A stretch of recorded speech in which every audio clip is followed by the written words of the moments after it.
बिस्मिल्लाहिर्रहमानिर्रहीम। अस्सलाम वालेकुम लिसनर्स, कैसे हैं आप? उम्मीद करती हूँ सब खैरियत से होंगे। कहानी है मेरी जान। कहानी को हम आगे से शुरू करते हैं। हाजिम के लिए वापसी का सफ़र बड़ा मुश्किल और तवील था। ऐसा महसूस हो रहा था कि थिका देने वाला सफ़र का आगाज़ कर चुका है। दिल में ना जाने क्यों अफसोस और पछतावे की चिंगारी सी जलने लगी थी। हालांकि वो ना महरूनिसा से मोहब्बत करता था, ना ही उसके साथ उम्र गुजारने का ख्वाहिशमंद था। रैश ड्राइविंग करने के बावजूद लग रहा था कि मुसाफिर कम होने की बजाय बढ़ती जा रही है। 2 दिन पहले ही वो तलाकनामा तैयार करवा चुका था और अपनी और इफ़्फ़त बेगम की इटली की टिकट भी कंफर्म करवा चुका था। आज रात की इन दोनों की पाकिस्तान से हमेशा के लिए वापसी की फ्लाइट थी। लेकिन महरू की आखिरी वक्त की बातें, उसके आंसू, उसकी पीली रंगत, उजड़ी हुई हालत उसकी आंखों से ओझल नहीं हो रही थी। दिल ना जाने क्यों महर इल्ज़ाम हाजिम को देने लगा। वो दिल से यही बहस कर रहा था कि उसने जो कुछ महरूनिसा के साथ किया बिल्कुल ठीक किया, वो इसी के लायक थी। आज के बाद किसी भी लड़की की ज़िंदगी से खेलने से पहले 100 बार सोचेगी। शर्मीना की मासूमियत के खेलने का हक उसे किसी ने नहीं दिया था। हजारों दलीलें वो दिल के सामने रख रहा था, मगर दिल कहाँ उसकी सुनने को तैयार था। बस यही कह रहा था, उसके आंसुओं का हिसाब तुम पर निकलता है हाजिम। उसकी नीम आंखें कभी तुम्हें चैन नहीं लेने देंगी। और शट अप, मैंने उसके साथ जो किया ठीक किया, मुझे कोई अफसोस नहीं। ना जाने क्यों अपने दिल से जंग किए हुए था। हवेली पहुंचकर उसने अपने बैग में जल्दी से कपड़े डालने शुरू किए। मुलाजमा से वो कह चुका था कि रिफ़्फ़त बेगम की पैकिंग कर दे। गाँव से 2.5 घंटे का सफर था कराची एयरपोर्ट का, इसलिए अफरा तफरी में जितनी तैयारी वो कर सकता था कर रहा था। जल्द अज जल्द ये मुल्क छोड़ देना चाहता था। एक मुलाजिम से उसने अपना रिफ़्फ़त बेगम का सामान गाड़ी में रखने के लिए कहा और फिर रिफ़्फ़त बेगम के कमरे में आ गया।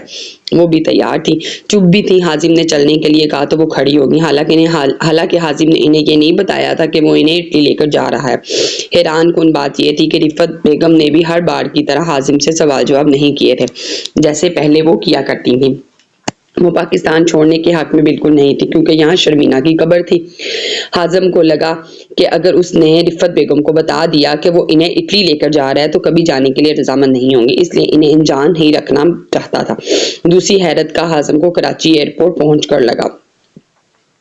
बोर्डिंग होने के बाद रिफ़्फ़त बेगम ने कोई सवाल नहीं किया था, हालांकि वो सुन चुकी थी कि वो कहाँ जा रही हैं, लेकिन चुप थी। जहाज में बैठते ही हाजिम ने खुद ही बात शुरू की, फूफो हम इटली जा रहे हैं। ना जाने क्यों हाजिम को लग रहा था कि शायद वो अभी भी अनजान हो, ठीक से सुना नहीं हो, लेकिन रिफ़्फ़त बेगम के चेहरे पर इत्मीनान सा था। मुझे मालूम है हाजिम कि हम इटली जा रहे हैं। आते हुए शर्मीना की कब्र को देखकर मैंने उससे अपने रब की ईमान में कर दिया था, इसलिए कि मैं जानती थी कि बहुत दूर जा रही हूँ, वापस ना जाने अपनी बच्ची से मिल भी पाऊंगी या नहीं। रिफ़्फ़त बेगम की बातें हाजिम को शदीद हैरत में डाल रही थी। वो बिल्कुल नॉर्मल बात कर रही थी। इस बात को भी मान चुकी थी कि शर्मीना मर चुकी है, क्योंकि जाने की जल्दबाजी में उसने रिफ़्फ़त बेगम को दवा भी नहीं खिलाई थी। ऐसा लगता था जैसे वो दुआ के ज़ेर असर हैं, क्योंकि जाने की जल्दी में उसने रिफ़्फ़त बेगम को दवा भी नहीं खिलाई थी। फूफो पाकिस्तान में सब हमारा कुछ भी नहीं रहा, फिर रहकर क्या करेंगे? हाजिम की ज़ुबान उसका साथ नहीं दे रही थी। दिल अंदर से इस बात की नफ़ी कर रहा था। हाँ ठीक कहते हो तुम, मेरा तो पाकिस्तान में कुछ नहीं रहा, लेकिन हाजिम तुम पाकिस्तान दोबारा ज़रूर जाओगे। ये कहकर वो सीट से सर टकाकर आंखें मूंद गई। हाजिम उनकी ज़ू मैनी बात समझ से नहीं पाया। मेरा भी वहां कोई नहीं रहा, मैं वापस क्यों आऊंगा? हाजिम का पाकिस्तान वापस जाने का कोई इरादा नहीं था। पाकिस्तान में जो सबसे खास थी वो तो मिनो मिट्टी तले जा सोई थी। तुम्हारा सब कुछ यहीं पाकिस्तान में है हाजिम, तुम्हें तो लौट कर जाना ही पड़ेगा। जब वापस जाओ तो महरू को मेरा सलाम कहना। बंद आंखों से रिफ़्फ़त बेगम के होंठों से अदा होने वाले फिक्रे ने हाजिम के होश उड़ा दिए। वो महरूनिसा को हमेशा शर्मीना कहती थी, शर्मीना ही समझती थी। कौन महरू फूफो? हाजिम जितना हैरान होता उतना ही कम था। मुझे नींद आ रही है हाजिम, तुम खामोश हो जाओ, रिफ़्फ़त बेगम इस बार मुदाफ़ाना अंदाज से कहा। हाजिम इन्हें देखता रह गया। वो बिल्कुल नॉर्मल अंदाज से बात कर रही थी। शर्मीना की वफ़ात के बाद पहली बार वो उसे नॉर्मल लग रही थी। फाजिल युसरा को उसके फ्लैट में ड्रॉप करने जा रहा था। गाड़ी में बैठी वो किसी गहरी सोच में थी। फाजिल की जब भी उस पर नजर पड़ी तो वो देख तो खिड़की से बाहर रही थी, लेकिन शायद जहन कहीं और था। क्या सोच रही हो? देखो, अगर नया पाकिस्तान बनाने के बारे में कुछ सोच रही हो तो प्लीज बिल्कुल मत सोचना, बहुत बुरा आइडिया है यार, बिल्कुल कामयाब नहीं होगा। फाजिल की बेवजह की बेतुकी बातें उसे मुस्कुराने पर मजबूर कर देती थी। तुम कभी सीरियस भी होते हो? युसरा ने अब उसकी तरफ मतवज्जा होकर बोली। फाजिल ने नफी में सर हिलाया। नहीं, मेरी अम्मा कहती हैं कि बेटा संजीदा सिर्फ उस वक्त होना जब तुमने किसी लड़की से शादी करनी हो, और देखो अगर तुम मुझे बार बार संजीदा होने का मशवरा दोगी तो मैं तुम्हारे लिए ही संजीदा हो जाऊंगा।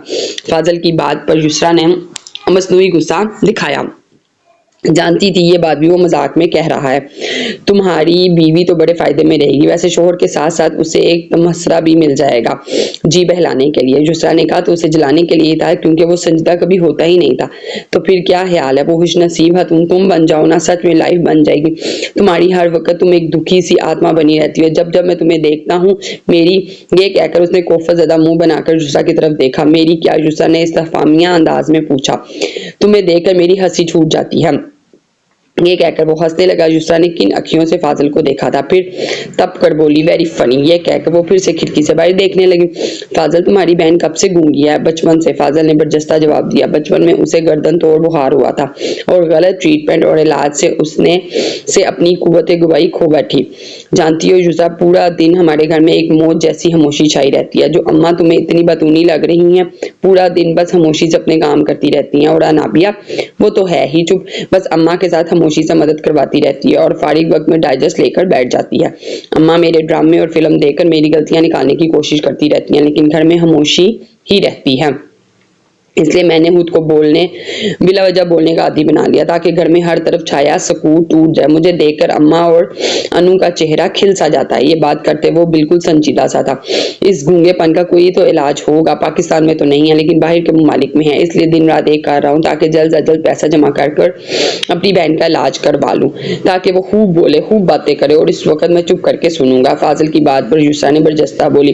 कितने पैसे चाहिए उसके इलाज के लिए? युसरा का इरादा यही था जो पैसे अकाउंट में है फाजिल को दे दे, ताकि उसकी बहन का इलाज हो सके, जितने भी हों, लेकिन तुम्हारा मकरूज कभी नहीं बनना चाहता। युसरा ये सुनकर अचंभे में आ गई, क्योंकि यही तो वो सोच रही थी। तुम्हें कैसे पता कि मैं तुम्हें पैसे की ऑफर करना चाहती हूँ? युसरा वाकई मुतजब हुई थी। ये मेरी गोल गोल बनने जैसी आंखें हैं ना, ये एक्सरे मशीन है, सामने वाले की दिल की बात फौरन से जान जाती हैं। युसरा फरमाइशी नजरों से उसे देखा। जानती हो मैंने तुमसे तुक्का लगाया होगा, ऐसे ही अंधेरे में तीर फेंका जो इत्तेफाक से ठीक जगह लग गया। अब तुम खुद बड़ी चीज समझ रहे हो। युसरा ने फाजिल के लगाए गए तुक्के पर चोट की थी। अच्छा, मुझे तो नहीं पता था मेरी नजरों का तीर सीधा जाकर तुम्हारे दिल पर भी लग सकता है, वो भी इत्तेफाक से। फाजिल ने अपनी आदत के मुताबिक जवाब दिया। तुम्हारी नजरों में ऐसी कोई बात नहीं है फाजिल, युसरा ने पुरयकीन लहजे में कहा, क्योंकि आज तक इंडस्ट्री में वाहिद वही एक ऐसा शख्स है जिसकी नजरों से वो खुद पर चुपती हुई महसूस नहीं होती थी, वरना वहां मौजूद cameraman, makeup man, shoot man, पर मौजूद सबकी नजरें काटदार होती थी। ये तुम कैसे कह सकती हो? बस कह सकती हो। रोमांटिक सीन को भी तुम कॉमेडी की तरह करते हो, कभी शक्लें अजीब बनाते हो, कभी आंखें टेढ़ी करते हो। तुम्हारे साथ मुझे बस रोमांटिक सीन करना हद दर्जा मुश्किल लगता है। युसरा ने हंसते हुए कहा। वो तो मैं जानबूझकर करता हूँ, कहीं तुम सीरियस ही ना हो जाओ ना। फाजिल की बात पर हैरत से युसरा ने उसकी तरफ देखा। मैं और तुमसे, वो भी सीरियस? युसरा ने बेयकीनी से लफ्ज जमा कर कहा। फाजिल ड्राइव करते हुए अब सामने की बजाय युसरा की तरफ देखने लगा। जिस दिन मैंने सीरियसली तुम्हारी आंखों में देखकर इजहार मोहब्बत कर दिया ना युसरा, पक्का पहली बाल पर ही आउट हो जाओगी, मोहब्बत कर बैठोगी मुझसे। फाजिल की बात पर वो जितनी हैरान होती उतनी कम थी। बड़े दावे से उसने ये बात कही थी। बहुत खुशफहमी है तुम्हें, ये मोहब्बत की मेरी जिंदगी में कोई गुंजाइश नहीं है, युसरा ने जानबूझकर जताया। गाड़ी अब उसके फ्लैट के नीचे तक आ गई थी। चलो, ये भी वादा रहा, तुमसे भी मोहब्बत जरूर करवाएंगे। अभी तो अपने घर जाओ और अपनी खिड़की से मुझे पहुंच जाने का इशारा करो, ताकि मेरे दिल को ये इत्मीनान हो जाए कि तुम बाहिफाजत अपने घर पहुंच गई हो, ताकि मैं भी अपने घर जाऊं। वो फिर अपनी पूरी ट्यून में वापस आ चुका था। युसरा ने उसकी बात को भी संजीदा नहीं लिया। गाड़ी से उतर कर अपने फ्लैट में चली गई। सीढ़ियां चढ़ते हुए भूल चुकी थी फाजिल को अपने पहुंचने की इत्तला भी देनी है। वो काफी थक चुकी थी, इसलिए कपड़े तब्दील करके बेड पर लेट कर आंखें भी अभी बंद ही की थी, जब फाजिल की गाड़ी का हॉर्न ऐसा बजना शुरू हुआ कि युसरा के साथ साथ और लोग भी उठ चुके थे। युसरा को उसकी बात याद आई, फौरन से हड़बड़ा कर उठी और खिड़की से बाहर झांका तो उसे लगा अब के वो चला गया होगा। वो गाड़ी के अंदर बैठा फ्रंट सीट से उसे ही देख रहा था और दूसरा हाथ हॉर्न पर था, जो युसरा को देखकर हटाया था। साथ ही वो गाड़ी स्टार्ट करके आगे बढ़ गया। पागल शख्स है ये, बिल्कुल मुझसे मोबाइल पर भी तो पूछ सकता है, सारे मोहल्ले को जरूर जगाना था इसने। युसरा ने मुंह में बड़बड़ाकर दोबारा से बेड पर लेट गए। मेहरुनिसा की आंखों से नदामत के आंसू बह रहे थे। 2 साल की झूठी शोहरत की खातिर वो उस मोड़ पर आकर खड़ी हो गई थी। पहली बार लगा कि वो एक राइटर नहीं, किसी गैंग का हिस्सा है। आज अपने गुनाहों की फहरिस्त बहुत बड़ी लग रही थी। बेड से उठकर वॉशरूम में चली गई, वजू किया और कमरे में आकर जाए नमाज बिछाकर वो रोने लगी।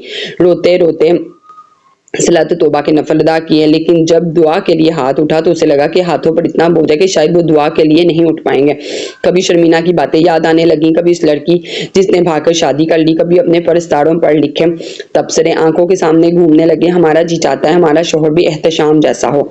एहतशाम का नाम याद आती हाजिम का चेहरा आंखों के सामने घूमने लगा। पूरे जिस्म में झरझरी सी आई।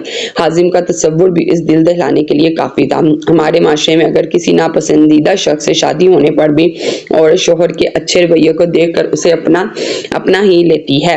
हाजिम देखने में ऐसा था कि लड़कियां उसकी दीवानी हो जाती, कोई कमी नहीं थी उसमें।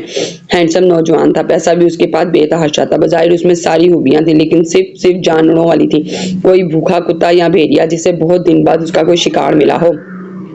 ऐसे शख्स की पल तो पल की संगत भी तड़पने पर मजबूर कर देती है।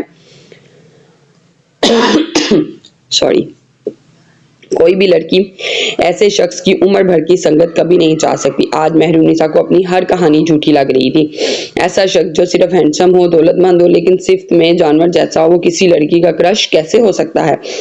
जो एक लड़की के माँ बाप को जिल्लत के अंधेरों में धकेल दे, उसे बड़े बाजार से खींचता हुआ अपनी गाड़ी में बैठा और उससे जबरदस्ती निकाह करे, फिर उसके साथ हैवानियत बढ़ते, वो हीरो कैसे हो सकता है? एक जीती जागती लड़की, सांस लेती, एहसास को महसूस करने वाली ऐसे किसी शख्स से मोहब्बत नहीं कर सकती। मेहरुनिसा का तनफ्फुस बिगड़ने लगा था। उसने मोहब्बत के नाम पर करने ही माँ बाप की बददुआएं ले ली, कई माँ बाप की बददुआएं ले ली। न जाने कितनी लड़कियां माँ बाप की बरसों की कुर्बानियों को रोन कर सिर्फ नॉवल की हीरोइन बनने के चक्रों में अपने घरों को रात के अंधेरों में भाग गई होंगी। इस रात की स्याही हमारे माशरे ने उनके वालिदैन के मुंह पर मल दी गई होगी। न जाने कितने मर्दों को हीरो बनने का शौक में मैंने इंसान से जानवर बना दिया, और वो ऐसा जाबराना सलूक अपनी बीवियों से करके खुद को हीरो समझते हैं। मैंने तो माशरे को एक ऐसी राह चलने का रास्ता दिखाया जहां आग ही आग है। अपनी शोहरत और वाहवाह के लिए मैंने कच्चे ज़हनों को कैसा घिनौना खेल खेला। मेरा रब मुनसिब है, उफ, मुझे माफ कैसे कर सकता है? मैं वो कातला हूँ, शर्मीना जैसी न जाने कितनी ही लड़कियों की। मैं मुजरी हूँ, लड़कों की 4 दिन की मोहब्बत में भाग जाने वाले लड़कियों के रोते हुए माँ बाप की। जैसे जैसे मेहरुनिसा सोच रही थी, जैसे जैसे उस पर सच आश्कार हो रहा था, वैसे वैसे उसका तनफ्फुस बिगड़ने लगा। वो हिचकियों से रो रही थी। मैं मुजरी हूँ, मैं कातला हूँ, मैंने न जाने कितनी जिंदगियों को बर्बाद कर दिया, कितने लोगों की बददुआओं का सबब हूँ। इसीलिए तो मेरे साथ ये सब हुआ। हाँ, इसीलिए मेरे साथ ये सब हुआ। मेरा गुनाह काबिल माफी हो ही नहीं सकता। अल्लाह मुझे कैसे माफ करेगा? अब मुझे समझ आया, मुझे फवाद जैसा अच्छा शख्स, मुखलिस इंसान क्यों नहीं मिला। अगर मैं उस दिन फवाद के साथ वापस आ भी जाती तब भी वो मेरा नसीब हरगिज़ ना बनता, क्योंकि मैं तो बददुआओं के हसार में हूँ। मुझे हाजिम ने नहीं, मुझे कई लोगों की बददुआओं ने नहीं, कहीं का नहीं छोड़ा। मैं बूढ़ी हूँ, मैं गलत हूँ। मैं कैसे कैसे उस वक्त पीछे को मोड़ूं, 2 साल पीछे ले जाऊं, खुद को उस गुनाह से रोक लूं। कैसे मैं सारे रसाइल अपने पास जमा कर लूं, अपने नावल के सफ़ात को नोच कर फाड़ दूं, आग लगा दूं। काश के लोगों के जहनों से बस सब कुछ महवर हो जाए और वो भूल जाए कि मेहरुनिसा कौन थी, मेहरुनिसा कैसी लिखाड़ी थी। ए अल्लाह, मुझे नसिया मसिया कर दे, मेरी पहचान को खत्म कर दे। मेहरुनिसा हजियानी की कैफियत में थी, दीवानों की तरह चिल्ला कर तड़प कर रो रही थी। जब उसके कमरे में उसकी वालदा दाखिल हुई, वो जाए नमाज पर बैठी चिल्लाते हुए रो रही थी। वो मेहरू के पास आकर बैठ गई। मेहरू, मेरी बच्ची, क्या हुआ है तुम्हें? उन्होंने निम आंखें लिए पूछने लगी। अपनी बेटी की बिगड़ी हालत इनसे नहीं देखी जा रही थी। मेहरू इन्हें हाली हाली आंखों से देखने लगी। अम्मी, अम्मी, आप मुझसे मोहब्बत करती हैं ना? अपनी नफरत के काबिल हूँ, मुझे नफरत से ना देखा करे।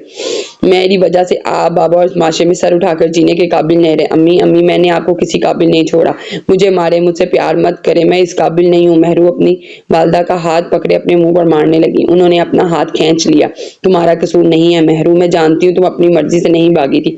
माँ हूँ तुम्हारी, तुम्हारी आंखों में फवाद की चाहत की चमक देखी थी मैंने। क्यों खुद को कसूरवार समझ रही हो? उसकी वालदा प्यार से उसके चेहरे से आंसू साफ करने लगी। नहीं अम्मी, मैं बहुत बुरी हूँ, गुनाहगार हूँ, मैंने शर्मीना को खुदकुशी करने पर मजबूर कर दिया। अम्मी वो मर गई है, अम्मी वो मर गई है, देखे मेरे हाथ। वो अपने हाथ अपनी वालदा को दिखाने लगी। महरुनिसा का पूरा चेहरा आंसुओं से तरबतर था, रंगत बिल्कुल फीकी सी पड़ चुकी थी। अम्मी ये देखे मेरे हाथों पर खून लगा है, शर्मीना का हूँ, मैंने उसे मरने पर मजबूर किया, मैं कातिल हूँ, मैंने एक मासूम लड़की का कत्ल किया। वो रोए जा रही थी और बेहाल हुई जा रही थी। उसका सांस इस कदर फूलने लगा कि सांस लेने में दुश्वारी होने लगी। उसके होंठ नीले पड़ने लगे, वो बेहोश होने लगी थी। जब उसकी वालदा परेशान होकर मुलाजमीन को पुकारने लगी। महरुनिसा बेहोश हो चुकी थी। महरुनिसा को हॉस्पिटल ले जाया गया। उसे ठीक से सांस नहीं आ रहा था। ऑक्सीजन मास्क उसे लगाने के बावजूद वो ठीक से सांस नहीं ले रही थी। उसने इस कदर स्ट्रेस लिया था कि उसका सांस का बहुत बुरी तरह अटैक हुआ था। महरुनिसा की जान बचाने के लिए उसे बहुत हैवी डोज दी गई, जिसकी वजह से उसकी अर्ली प्रेगनेंसी के लिए नुकसानदेह थी, इसलिए उसका बच्चा ज़ाया हो चुका था। 2 दिन बाद उसकी तबीयत संभली। तब तक हाजिम की निशानी उसके वजूद से खत्म हो चुकी थी। हाजिम के रिश्ते की तरह शायद उसकी औलाद भी पायदार नहीं थी, इसलिए देर पा नहीं चल पाई।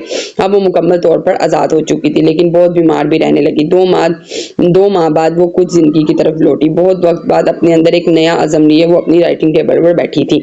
सामने का दराज खोला तो सारे कागजों के पलंदे वैसे के वैसे ही रखे थे, जैसे शादी से पहले रखे थे।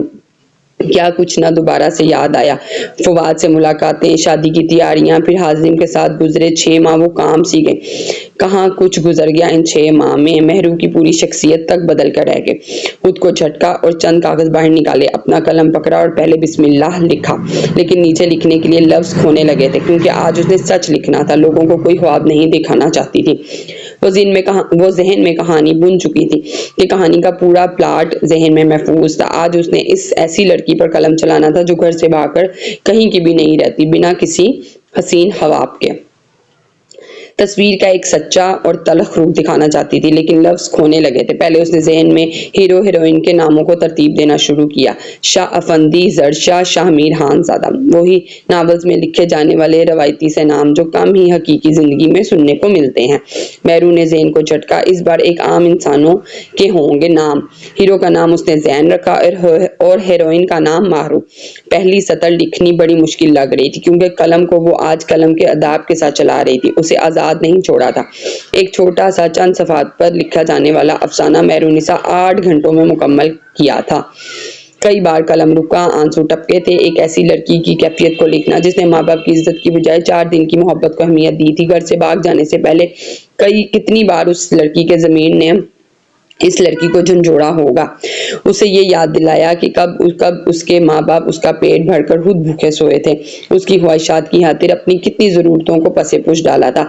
एक एक सोच को एक लड़की सोच सकती है, मुनफी भी मुस्बत भी, वो सब महरुनिसा ने कलमबंद की थी। लेकिन 4 की मोहब्बत इतनी कशिश थी कि माँ बाप की मोहब्बत और कुर्बानी नजर ही ना आ सकी, और हमेशा की तरह वो 4 दिन की मोहब्बत 4 दिन में खत्म भी हो चुकी थी। ऐसी नापेद मोहब्बत का अंजाम बदनामी, रसवाई और इज्जत को रोने के अलावा और कुछ नहीं होता था। जो सच्ची मोहब्बत करता है वो सबसे पहले इज्जत देता है, इज्जत से अपनाता है। किसी को पसंद कर लिया या किसी का अच्छा लग जाना गलत नहीं है, लेकिन अल्लाह ने एक जायज़ तरीका हमारे सामने रखा है कि पहले रोज टीवी, पहली रोजी रोटी और जिम्मेदारी संभालने की काबिलियत पैदा करो, फिर किसी का हाथ मांगो, और अगर इनकार हो जाए तो इज्जत से उसे छोड़ दो। बावकार मर्द की यही निशानी होती है, यही शान होती है। जबरदस्ती से गुनाह का तरीका इख्तियार करना, निकाह करने के मकसद का सिर्फ अपनी हवस और याशी को पूरा करना, और जब जी भर जाए तो तलाक का पर्चा देकर खुद को आजाद करा लेना, और फिर इस भाग जाने वाली लड़की को ये कहना कि जब तुम इतने सालों की माँ बाप की मोहब्बत का पास ना रख सकी तो मेरी वफादार कैसे हो सकती हो। ऐसी मोहब्बत का यही अंजाम होता है, क्योंकि माँ बाप की आंसू मामूली और बेकीमत कभी नहीं होते। जब वो अपनी औलाद की खुशियां रो रो कर रब से मांग लेते हैं तो उसकी बिन कही बद्दुआएं भी इसी तरह लगती हैं जैसे कि दुआएं।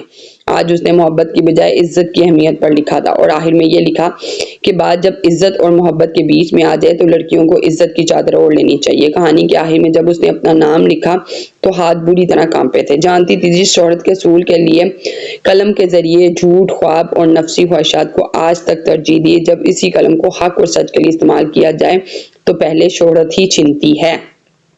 कलम को बंद किया, सफाद पर पेपर वेट रखा और उठकर बेड पर लेट गई। दिल में न जाने क्यों एक सुकून की लहर दौड़ी थी। सच का रास्ता मुश्किल तरीन है, लेकिन इंसान का दिल अंदर मुतमईन था रहता है। यही मेहरुनिसा के साथ हुआ। उसके नाम को दोबारा सुनकर लोगों ने रसाइल को खरीदा था, लेकिन कहानी पढ़कर तब से बड़े अजीब किए थे। ये क्या मेहरू जी, एक भी लव सीन नहीं, बिल्कुल मजा नहीं आया। ये आपका राइटिंग स्टाइल तो नहीं है, प्लीज वैसा ही लिखें जैसा आप लिखती हैं। बोर स्टोरी, कोई मजेदार ट्विस्ट ही नहीं था। No love scene. हम पहले ही जिंदगियों की तलखियों में जिंदगी गुजारते हैं और कहानी इसलिए पढ़ते हैं ताकि जहनी इंटरटेनमेंट हासिल कर सकें। इसलिए प्लीज आप वैसे ही नॉवल लिखें और बेडरूम सीन ज्यादा लिखिएगा। मेहरुनिसा ने कोई जवाब नहीं दिया। पहले वो लोगों की नफ्सी ख्वाहिशात पर लिखती थी, अपनी शोहरत की खातिर लिखती थी, लेकिन आज वो लिख रही थी जो कलम का हक था। कलम की सच्चाई कहाँ लोगों को इतनी जल्दी हजम होती है। एंटरटेनमेंट क्या है, ज़हनी सुकून किस चीज का नाम है? क्या फहश सीन पढ़कर हम जहन को सुकून देते हैं? नहीं, हम फहश को पढ़कर अपने नफ्स की गलतकारी की वक्ती तस्कीन देते हैं, लेकिन गैर महसूस तरीके से अंदर की जिनसी ख्वाहिशात की शिद्दत में इजाफा कर रहे होते हैं। 13 से 20-22 साल के लड़के और लड़कियां एक अलग कैफियत से गुजर रहे होते हैं। बचपन से लड़कपन की उम्र में दाखिल होते ही अपनी मुखालिफ जिन्स में कुदरती तौर पर एक पुरकशिश सा महसूस होता है। अपना आप ख्वाम बहुत अहम लगने लगता है। जी चाहता है हर कोई हमें अहमियत दे, और जब वो अहमियत अपने घर से नहीं मिलती तो उसे बाहर ढूंढा जाता है। इस वक्त बाहर हवस के भूखे बैठे भेड़िए ताक लगाए कम उम्र लड़कियों को देखते ही उनसे बातें करते हैं, इन्हें अहमियत देते हैं और कहते हैं तुम ही मेरे लिए सब कुछ हो, तुम्हारे अलावा कोई दूसरा है ही नहीं। कच्चे ज़हन की लड़कियां पहले तो घबराती हैं, डरती हैं, लेकिन जब ऐसी फहश कहानियों का मुतालिया करती हैं तो कहीं ना कहीं अपनी दबी ख्वाहिशात पर जब्त नहीं कर पाती। सूझबूझ खत्म हो जाती है, नफ्सी ख्वाहिश जहन और दिल पर इतनी काबिज हो जाती है, फिर कोई गुनाह नहीं लगता। मोहब्बत में सब जायज है, न जाने किसका गलत मकूला था, लेकिन सब इसी के असूल के तहत सबसे पहले माँ बाप की इज्जत को रोनते हैं। पगड़ी सर पर जब तक रहती है, सर सजा सजा सा लगता है, इंसान की शख्सियत को बारोब कर देता है, और जब वही पगड़ी जमीन पर मिट्टी में डूल जाए तो इंसान भी इस मिट्टी में मिट्टी का ढेर हो जाता है। खून के आंसू क्या होते हैं, जाकर कभी उन माँ से पूछो जिनकी बच्ची घर से भाग जाती है, या उनसे पूछो जिनकी बच्ची सस्ती सी मोहब्बत की खातिर इज्जत गवाकर आ जाती है। मेहरुनिसा को पहली बार तारीफ की बजाय तनकीद का सामना करना पड़ा था, लेकिन बुरा नहीं लग रहा था क्योंकि दिल अंदर से मुतमईन था।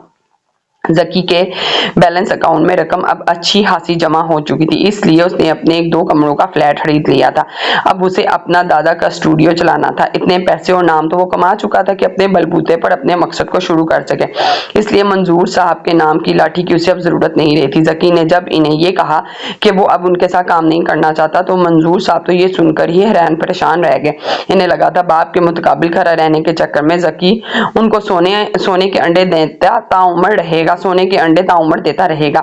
लेकिन तुम तो अपने वालिद को नीचा दिखाना चाहते थे। अभी तो सिर्फ 3 ड्रामे ही तुमने बनाए हैं। मेरे ख्याल से तुम्हें अभी मेरे साथ 5-6 साल काम करना चाहिए। मेरा हरगिज अपने वालिद को नीचा दिखाना मकसूद नहीं था। वो मेरे वालिद है, मैं कभी भी उनकी नजरें अपने सामने झुकी हुई नहीं देखना चाहूंगा। मुझे बस उनके सामने ये साबित करना था कि मैं अकेला क्या कर सकता हूँ। मेरा मकसद कुछ और है सर। मुझे ड्रामे वैसे हरगिज नहीं बनाने जैसे कि आजकल बन रहे हैं। मैं तो किसी और चीज की इब्तिदा करना चाहता। मुझे नहीं लगता जो मैं करना चाहता हूँ उसमें आप मेरा साथ देना चाहेंगे। जकी की बात सुनकर कुछ देर तो मंजूर साहब उसे गौर से देखते रहे, फिर सिगरेट जलाकर मुंह में रखते हुए एक जरीक नजरों से उसे देखकर पूछने लगे, क्या है तुम्हारा मकसद? बस पर्दा और साफ शफाफ मीडिया। ड्रामा बेहयाई और ग्लैमर के बगैर भी बन सकते हैं। मियारी ड्रामे पहले भी दिखाए जाते थे, जब औरत पूरा ड्रामा सर पर दुपट्टा ओढ़कर करती थी तब लोग टैलेंट दिखाते थे और अपना वजूद नहीं। वो हमारी सकाफत नहीं। मोहब्बत का इजहार फासला कायम करके लफ्जों से किया जाता है और लफ्जों में इबहाम का आंसर दिखाई देता है। खुले और बेबाक लफ्जों से एहतियात बरती जाती है, इशारतन बात को समझाया जाता है, ना कि इस तरह खुलकर दिखाया जाता है। मेरे ड्रामे में बेडरूम में सीन पिक्चराइज नहीं किए जाएंगे। जकी की बातें सुनकर वो इस्तहाजिया मुस्कुराए। तुम जो करना चाहते हो वो है तो अच्छा काम, लेकिन लोग ये सब देखने के आदी नहीं है। अब तो 60 साल शख्स भी ग्लैमर देखने का आदी है, वो भी ऐसे दकियानूसी ड्रामे देखना पसंद नहीं करता। मेरे ख्याल से हम 21वीं सदी में दाखिल हो चुके हैं। 18वीं सदी और 19वीं सदी के ड्रामे कोई भी नहीं देखना चाहता। मंसूर साहब ने अपनी सी कोशिश की थी जकी को समझाने के लिए। जकी ने जरा सा मुस्कुरा कर कहा, यह तो हमने खुद ही बदला है माशरे में। हमने बेहयाई को आम करने का रवाज राइज किया है, हया का भी कर सकते हैं। सर से दुपट्टा उतार कर फेंकना हमने ही सिखाया है, लेना भी हमें सिखाना पड़ेगा। काम मुश्किल है सर, लेकिन नामुमकिन नहीं। जकी को खुद पर एतमाद था, जानता था राह मुश्किल है, लेकिन सच एक कड़वी दवाई है और लोगों को झूठे मशरूबात की आदत पड़ चुकी है, इसलिए सच का मजा लोगों को लगाने के लिए मेहनत ज्यादा दरकार थी। मंजूर साहब को लगा जकी की बात बेबुनियाद सी है, जब लोग उसके ड्रामे देखेंगे नहीं तो वो खुद उनके पास लौट आएगा, इसलिए मुस्कुराते हुए उसे बेस्ट ऑफ लक कहा। जकी वापस अपने दादा के उसी पुराने ऑफिस में आ गया था। पूरे ऑफिस को उसने साफ करवाया, रंग रोगन की रंगत वही करवाई जो पहले से उस पर की गई थी। उसे नया मॉडल बनाने का शौक नहीं था कि एक बड़ा सा हॉल था जहां पुराने तर्ज के सेट बनाकर अदाकारों के सीन लिए जाते थे। इसी जमाने का फर्नीचर भी मौजूद था, उसी को जकी ने पॉलिश करवाया था। इसी अंदाज को वैसे ही सजाया गया था। अब तलाश थी तो एक राइटर की। मेहरूनिसा की भागकर शादी की खबर उसने सरसरी ही देखी थी। कोई ताजुब नहीं हुआ था, क्योंकि उसका भाग जाना उसकी तहरीर के हिसाब से अलग नहीं। वो लड़की जकी की नजर में एक सती सोच की मालिक और शोहरत की दिलदार थी, इसलिए भागकर शादी कर लेना भी शायद उसकी शोहरत का एक नया अंदाज था। ऐसी खबरें जकी एक नजर भी नहीं पड़ता था। हालांकि इन दिनों इन खबरों ने मीडिया में तहलका मचा रखा था। ना ही उसने मेहरूनिसा के इंटरव्यू को अहमियत दी थी, क्योंकि ऐसी लड़कियां सस्ती शोहरत की खातिर ऐसे ही हथकंडे आजमाती हैं। मेहरू उसकी नजर में ऐसी ही थी। धचका तो उसे उस वक्त लगा जब यूं ही बैठे बैठे उसने एक कहानी पढ़नी शुरू की। पहली बार किसी तहरीर ने जकी को अपनी गिरफ्त में लिया था। अफसाना छोटा सा था, लेकिन जानदार इतना था कि आखिर तक जकी अपनी आंसुओं पर जब्त नहीं कर पाया। घर से भाग जाने वाली लड़की पर जो कुछ वो पढ़ रहा था वो एक तलख हकीकत थी। ऐसी तहरीर उसने पहली बार नहीं पढ़ी थी, लेकिन इन लफ्जों में ऐसा दर्द था, ऐसी अजियत थी कि जकी के दिल की हालत अजीब हुई थी। उसकी लड़की के माँ बाप की बेटी के भाग जाने पर लोगों की बातें सहना, दिल को चीर देने वाले मुकालमात पढ़कर वो अपने आंसुओं को रोकने से कासिर हुआ। उस लिखारी ने लफ्ज नहीं लिखे थे, दर्द लिखा था, तरफ लिखी थी। अजियत को जिस तरह से बयान किया था, दिलों के तार हिला देने का हुनर जानती थी। एक जोरदार धचका जकी को तब लगा जब राइटर का नाम उसने पढ़ा, मेहरूनिसा नियाज। वो कुर्सी से उठ खड़ा हुआ। मेहरूनिसा नियाज, जेरे लब उसने दुहराया। शायद ये मेहरूनिसा नियाज नहीं है, कोई और हम नाम होगी। जकी दोबारा कुर्सी पर बैठ गया। उसके बाद भी दिल को चैन नहीं आया। कहानियों पर किए गए तबसरे पढ़ने लगा। कुछ पल दिमाग ने काम करना छोड़ दिया। तबसरे पढ़कर जो थोड़ा बहुत शक था वो भी दूर हो चुका था। अब बाकी सिर्फ बेयकीनी ही बची थी। मेहरूनिसा नियाज, क्या चीज है ये लड़की? शायद ये भी शोहरत हासिल करने का नया अंदाज है। उफ, लोग भी कैसे कैसे हैं, कभी शोहरत के लिए बेहिजाब हो जाते हैं और कभी खुद पर चादर ओढ़ लेते हैं ताकि लोग उनसे मुतासिर हों। पहले तो जकी ने मोबाइल दोबारा से टेबल पर रख दिया, लेकिन न जाने क्या सोचा कि दोबारा से उसने मोबाइल ऑन किया, इस कहानी को फिर से पढ़ा। उसके बाद मेहरूनिसा के पीछे नावल को पढ़ा। उसके बाद सोच में पड़ गया। एक ही लड़की की लिखी गई दो तहरीरों में सोच का इतना तजाद कैसे हो सकता है? मुझे क्या। जकी ने मोबाइल ऑफ किया और चंद मशहूर राइटर से मीटिंग करने की टाइमिंग को सेट किया। जितना फेमस वो हो गया था, राइटर तो उसके साथ काम करने के लिए अपने लिए आजाद ही समझ रहे थे। वो अपने बहुत से प्लाट पर वो जकी को दिखा चुके थे, लेकिन जिस तहरीर ने उसके दिल पर एक गहरी छाप छोड़ी थी, इन तहरीरों ने मजे को किरकिरा सा कर दिया कि वो इन ड्रामा निगारों को तहरीर को पढ़ सके। ये सब नहीं चाहिए मुझे। एक ऐसी लड़की की कहानी चाहिए जो घर से भागकर शादी करे और उसकी कहानी में इतना दर्द हो कि देखने वाली हर कम उम्र लड़की को घर से बाहर पाँव निकालने से पहले होम से काम जाए। अनजाने वो मेहरू की कहानी को ही डिस्कस कर रहा था। जी सर, ऐसी कहानी वो चल रही है। लड़की लव मैरिज करती है, लेकिन लड़के की गुर्बत से समझौता नहीं कर पाती और फिर पछताती है, या वो लड़का उसे धोखा देता है और फिर एक अच्छा इंसान उसे अपना लेता है। आप लोग पहले लिख कर लाएं, फिर मैं देखूंगा कि मुझे किस राइटर से स्टोरी लिखवानी है। एक हफ्ते बाद वो सब राइटर की लिखी स्टोरीज पढ़ चुका था, लेकिन उसे वो बात महसूस नहीं हो रही थी जो वो दिखाना चाहता था। नहीं वो दर्द नहीं जो बेख्तियार आंखों को निम कर दे। नहीं, मुझे ये सब बकवास लग रही है। उसने सब फाइल्स टेबल पर रख दी। राइटर्स के चेहरों के जाविये बदलने लगे। एक महीना जकी ने मुख्तलिफ राइटर्स की कहानियां पढ़ ली थी, लेकिन कोई भी दिल तक रसाई नहीं कर पाई थी। जो छाप मेहरूनिसा की कहानी ने दिल पर लगाई थी, उसका मुकाबला अब तक किसी और कहानी ने नहीं किया था। आखिरकार ये सोचकर कि उसे अपने ड्रामे के लिए स्टोरी चाहिए, मेहरूनिसा चाहे खुद जिस मर्जी का दार किया, उसे इस बात से क्या सरोकार, उसे मेहरूनिसा से उसकी कहानी चाहिए थी जिस पर वो ड्रामा बना सके। इसलिए पहले उसने अरमान से राब्ता किया। हाल अखवाल के बाद उसने अपना मद्दा बयान किया। मेहरूनिसा शायद ना माने। जो कुछ उसके साथ बीत चुका है वो तो दुनिया से कट कर रह गई है। कमरे से बाहर नहीं निकलती। तुम्हारे साथ काम करना तो मुमकिन ही नहीं है, अरमान ने दिल गिरफ्तगी से कहा। मेहरूनिसा से हमेशा छोटी बहनों की तरह ही अजीज रही थी। क्या मतलब, इन्हें क्या हुआ है? मैंने तो सुना था लव मैरिज की है, वो भी भागकर। जक्की को कुछ ताज्जुब सा हुआ था। अरमान ने सारा रुदाद की गोशगुजार कर दी, जिस पर जक्की को कुछ खास यकीन नहीं था। वजह थी मेहरुनिसा के लिखे गए सती नावल्स। लेकिन अरमान से कुछ कह नहीं पाया। उस वक्त तो उसे मेहरुनिसा की कहानी से गर्ज था। यार, एक शख्स की आती दुनिया खत्म तो नहीं हो जाती। तुम बस एक बार मिस मेहरू से मेरी मुलाकात करवा दो, मैं इन्हें कन्वेंस कर लूंगा। जकी को इतना भरोसा था खुद पर कि वो मेहरुनिसा को मना लेगा। 1 साल में 2 फिल्में युसरा ने बनाई थी और वो सुपर हिट गई थी। असद से उसका कॉन्ट्रैक्ट खत्म हो चुका था। असद बजिद था कि युसरा अब भी उसके साथ काम करे, लेकिन वो साफ इनकार कर चुकी थी। उसे अब ना असद के साथ काम करना था और ना ही फिल्म करनी थी। वो सिर्फ ड्रामा ही करेगी, वो भी अपने इन्हीं असूलों पर। जिस शोहरत पर युसरा पहुंच गई थी, लोग उसका नाम सुनकर ही उसके ड्रामे को भी इतनी ही फिजाराई देते जितनी फिल्म को दी थी। फाजिल अब युसरा से अक्सर फोन पर बात करने लगा था। कभी उसे अपने घर भी ले जाता, अब भी उसके साथ आइसक्रीम खिलाने लाया था। और बातों के दौरान कहने लगा, युसरा, मैं 1 महीना किसी ड्रामे में काम नहीं कर सकता। अनु को लेकर यूके जा रहा हूँ, वहीं उसका ऑपरेशन होगा और इस सब में 1 महीना लग जाएगा। ये तो बहुत अच्छी बात है फाजिल, युसरा आइसक्रीम खाते हुए बोली। तुमसे फेवर चाहिए थी मुझे। फाजिल पहली बार उसके सामने झिझका था। हाँ कहो। युसरा पूरी दिलचस्पी से उसकी तरफ मुतवज्जा हुई। अम्मी अकेली होंगी, प्लीज तुम जरा उनके पास जाती रहना। ये भी कोई कहने की बात है, मैं चली जाया करूंगी, डोंट वरी। और एक बात और भी कहना चाहता था तुमसे। बेतकल्लुफ हर बात कह देने वाला फाजिल आज तमीज बांध रहा था। कहो अफजल। फाजिल, क्या बात है? युसरा की बात पर आइसक्रीम के कप में बस चम्मच घुमा ही रहा था। जब तक मैं वापस ना आ जाऊं तुम किसी भी नए ड्रामे में काम नहीं करोगी। ये बात युसरा को कुछ अजीब सी लगी। वो क्यों? युसरा के चेहरे पर नागवारी छाई थी। वो इस हो बात की वजह जरूरी तो नहीं कि बताई जाए, बस मैं नहीं चाहता कि तुम काम करो। देखो, हम अच्छे दोस्त हैं, दोस्त ही रहेंगे तो बेहतर है। मुझे बिल्कुल अच्छा नहीं लगता कि मुझे कोई बाउंड करे। आइसक्रीम का खाली कप युसरा ने टेबल पर रखकर लफ्जों को जमा कर कहा, मैंने तुम्हें बाउंड हरगिज नहीं किया, बस एक माँ से कहा और मैं चाहूंगा कि तुम मेरा मान रखो और तुम रखोगी, ये भी मैं जानता हूँ। फाजिल की आंखों में एक भरपूर एतमाद देखकर उसे और भी बुरा लगा था। वो उठकर खड़ी हो गई। मुझे देर हो रही है, वापस चलें।